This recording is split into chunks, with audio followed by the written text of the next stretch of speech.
সাদ সাহেব আর সাদিয়ানিরা কার দালাল বুঝতে অসুবিধা হয় না। সাদ সাহেব বলে হযরত জাকারিয়া আলাইহিস সালাম পাপিষ্ট, হযরত ইউসুফ আলাইহিস সালাম পাপিষ্ট, হযরত মুসা আলাইহিস সালাম পাপিষ্ট, এমনকি মুহাম্মদুর রাসূলুল্লাহ পাপিষ্ট। কার দালাল? খ্রিস্টানদের দালাল। এরপরেও যদি কেউ বুঝে না, তাহলে তাকে আমাদের বুঝাবার আর দায়িত্ব নাই। আমরা আল্লাহর কাছে দোয়া করব, আল্লাহ তাকে হেদায়েত দান করুন, তাকে বুঝ দান করুন।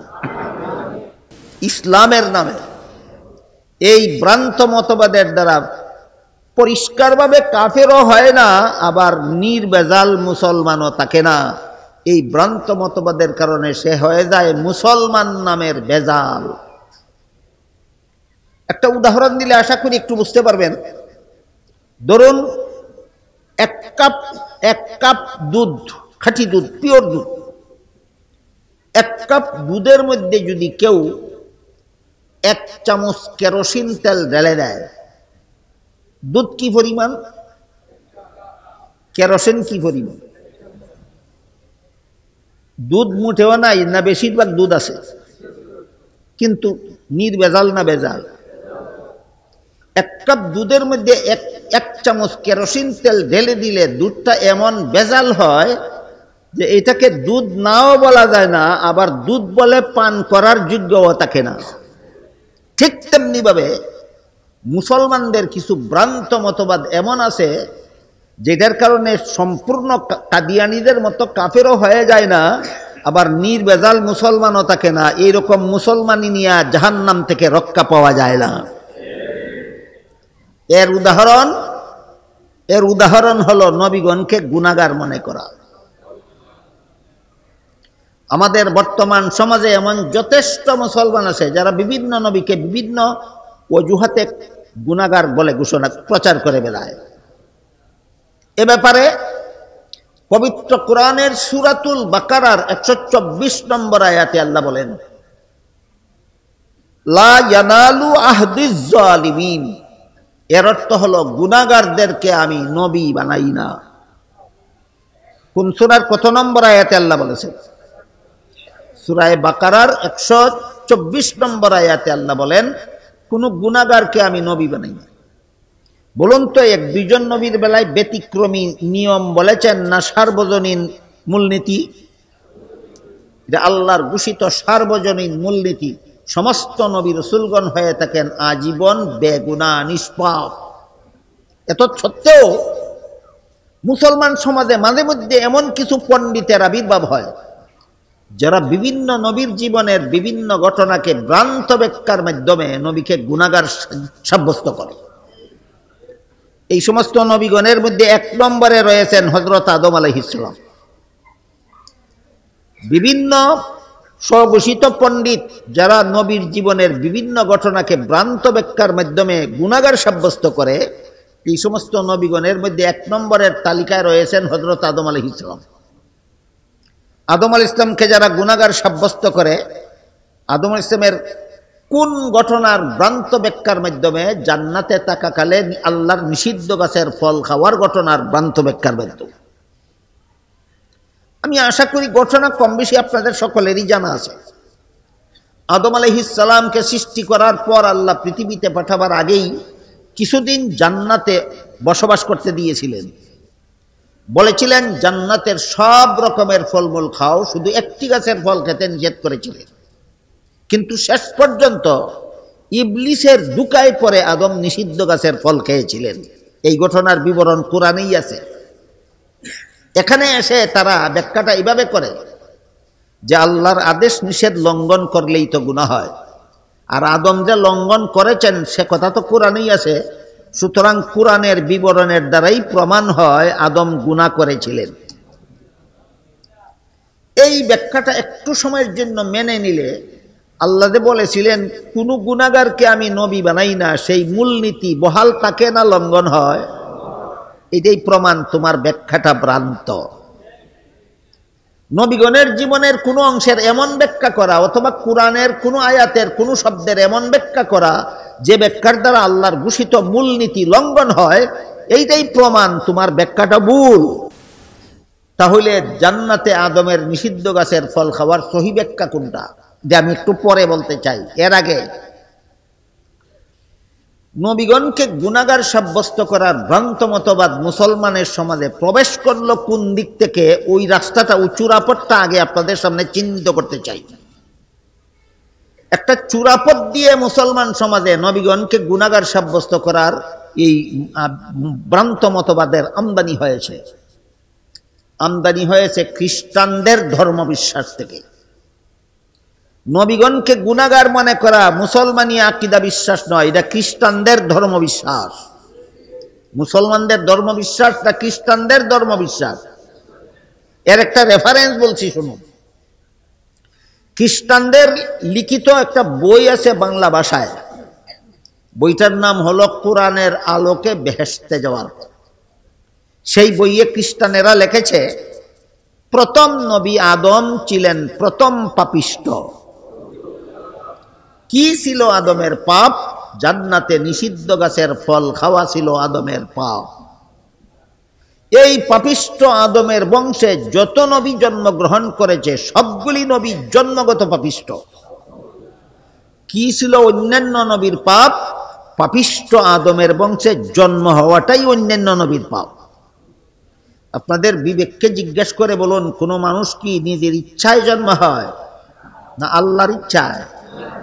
তাহলে জন্ম হওয়াটা জন্মগ্রহণকারীর পাপ হয় কিভাবে? বলে তো জন্মদাতার পাপ হতে পারে। তারপরে লিখেছে শেষ পর্যন্ত আল্লাহ একজন নবীকে নিষ্পাপ বানাবার জন্য আর পাপিষ্ট আদমের বংশে জন্ম না দিয়ে আল্লাহ নিজের ঔরসে জন্ম দিলেন। ইনি হলেন হযরত ঈসা আলাইহিস সালাম। শুধুমাত্র ঈসা নবী পাপিষ্ট আদমের বংশে জন্ম না হয়ে আল্লাহর ঔরসে জন্ম হওয়ার কারণে একজন নবী নিষ্পাপ, আর বাকি সবগুলি নবী পাপিষ্ট আদমের বংশে জন্ম হওয়ার কারণেই পাপিষ্ট। খ্রিস্টানদের বইয়ের বিবরণ বুঝে থাকলে এবার বলুন, নবীগণকে পাপিষ্ট বাংলা ভাষা, ফার্সি ভাষা হইল গুনাহগার, আরবি ভাষায় মুজরিম, আরবি ভাষায় বলে মুজরিম, ফার্সি ভাষায় বলে গুনাহগার, বাংলা ভাষায় বলে পাপিষ্ট। বুঝে থাকলে বলুন, নবীগণকে পাপিষ্ট মানে করা মুসলমানের মতবাদ না খ্রিস্টানদের মতবাদ? তাহলে মুসলমান সমাজে এই মতবাদ যারা প্রচার করে বেড়ায় এরা ইচ্ছায় অনিচ্ছায় খ্রিস্টানদের দালাল। এই কথা বুঝলে সাদ সাহেব আর সাদিয়ানিরা কার দালাল বুঝতে অসুবিধা হয় না। সাদ সাহেব বলে হযরত জাকারিয়া আলাইহিস সালাম পাপিষ্ট, হযরত ইউসুফ আলাইহিস সালাম পাপিষ্ট, হযরত মুসা আলাইহিস সালাম পাপিষ্ট, এমনকি মুহাম্মদুর রাসূলুল্লাহ পাপিষ্ট। কার দালাল? খ্রিস্টানদের দালাল। এরপরেও যদি কেউ বুঝে না তাহলে তাকে আমাদের বুঝাবার আর দায়িত্ব নাই। আমরা আল্লাহর কাছে দোয়া করব, আল্লাহ তাকে হেদায়েত দান করুন, তাকে বুঝ দান করুন।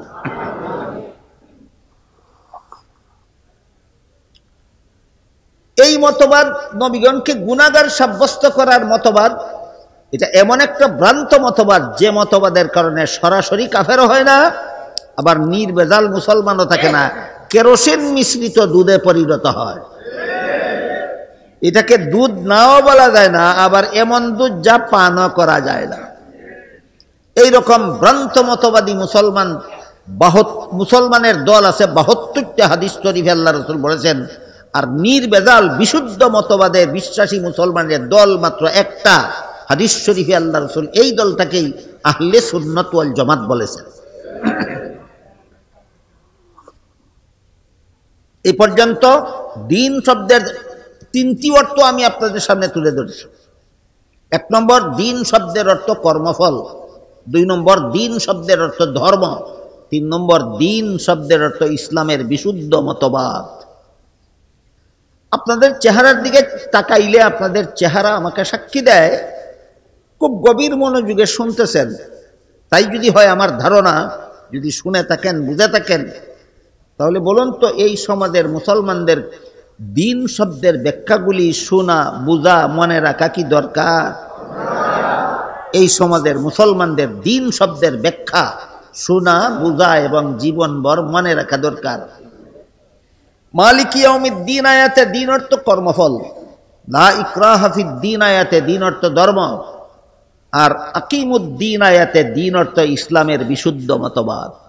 আর 2-4 মিনিট ধৈর্য ধরলে দিন শব্দের 4 নম্বর অর্থটা বলে দেই।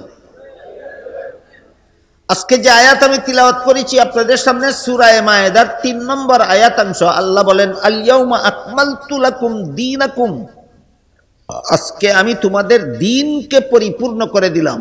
এখানে দিন অর্থ কর্মফলও নয়, এখানে দিন অর্থ ধর্মও নয়, এখানে দিন অর্থ বিশুদ্ধ মতবাদও নয়, এখানে দিন শব্দকে আল্লাহ ইসলামের বিধিবিধান অর্থে ব্যবহার করেছেন। আয়াতের অর্থ হলো ইসলামের বিধিবিধানকে আমি আল্লাহ পরিপূর্ণ করে দিলাম। আল ইয়াউমা আকমালতু লাকুম দীনাকুম, এবার আয়াতের অর্থ পরিষ্কার হলো ইসলামের বিধিবিধানকে আমি আল্লাহ পরিপূর্ণ করে দিলাম। এই পরিপূর্ণতার ব্যাখ্যা অনেক, সবগুলি ব্যাখ্যার অতি সংক্ষিপ্ত সার হলো ইসলামের বিধিবিধান মানব জীবনের সব সমস্যার সমাধান। পরিপূর্ণতার পরিপূর্ণ দিন পরিপূর্ণ কথার যত ব্যাখ্যা আছে সকল ব্যাখ্যার সারমর্ম হলো ইসলামের বিধিবিধান মানব জীবনের সব সমস্যার সমাধান। একটি উদাহরণ দিয়ে কথা শেষ করি।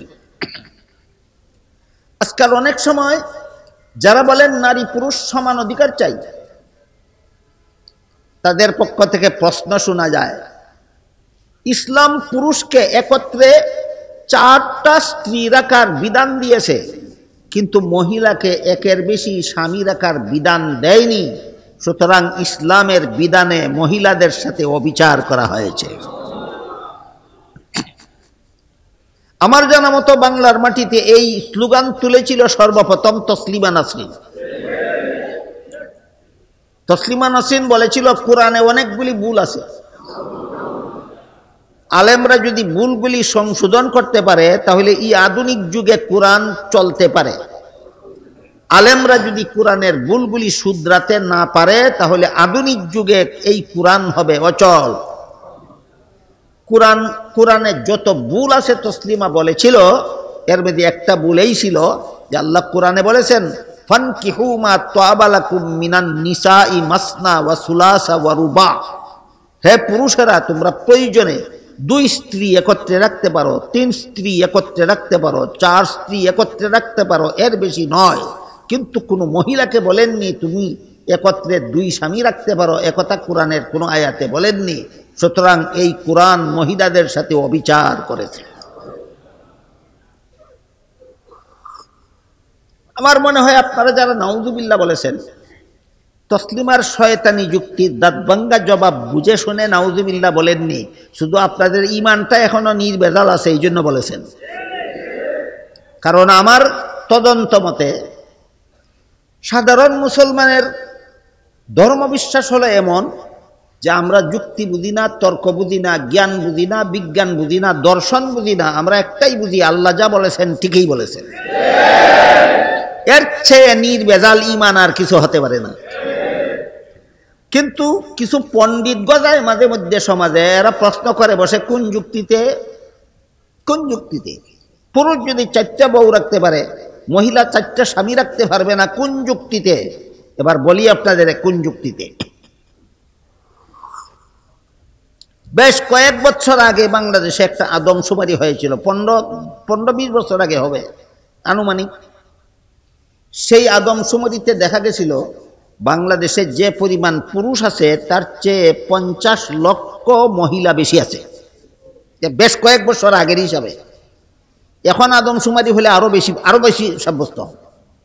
আমি তখনকার হিসাবটাই ধরে নিলাম, বাংলাদেশে যে পরিমাণ পুরুষ আছে তার চেয়ে 20 লক্ষ মহিলা যদি বেশি থাকে, তাহলে সমস্ত পুরুষের কাছে একটা করে মহিলা বিয়া দিলে সবগুলি পুরুষই তো একটা করে বউ পাবে, কিন্তু স্বামী পাওয়ার বাকি থাকবে কতজন মহিলা? 50 লক্ষ।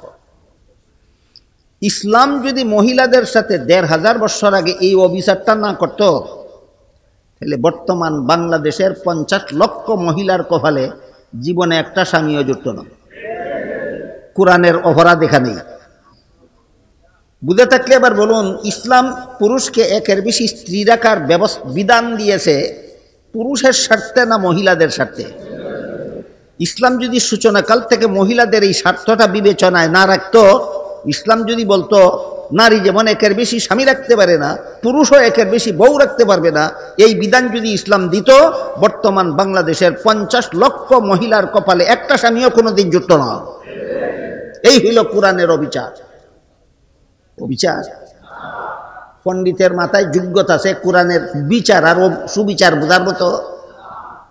তাই আল্লাহ পাক রব্বুল আলামিন বলেন, আল ইয়াউমা আকমালতু লাকুম দীনাকুম, ইসলামের বিধিবিধানকে পরিপূর্ণ করে দিলাম। সারমর্ম হলো ইসলামের বিধিবিধান মানব জীবনের সব সমস্যার সমাধান। মানব জীবনে যত সমস্যা আছে বাংলাদেশের নাগরিকদের, এর মধ্যে একটা সমস্যা হলো বাংলাদেশের পুরুষের চেয়ে 50 লক্ষ মহিলা বেশি আছে। যদি ইসলাম আগের থেকেই একাধিক স্ত্রী রাখার বিধান না দিত, তাহলে বাংলাদেশের 50 লক্ষ মহিলার কপালে একটা স্বামীও জীবনে কোনোদিন জুটত না। সুতরাং ইসলামের বিধিবিধান মানব জীবনের সব সমস্যার সমাধান। আল্লাহ আপনাদের আমাদের সবাইকে আল্লাহর দ্বীনের ব্যাখ্যা সহ দ্বীনকে বুঝার এবং এই দ্বীন যথাযথভাবে গ্রহণ করে সত্যিকারের মুমিন মুসলমান হওয়ার সৌভাগ্য দান করুন। সবাই বলুন আমিন।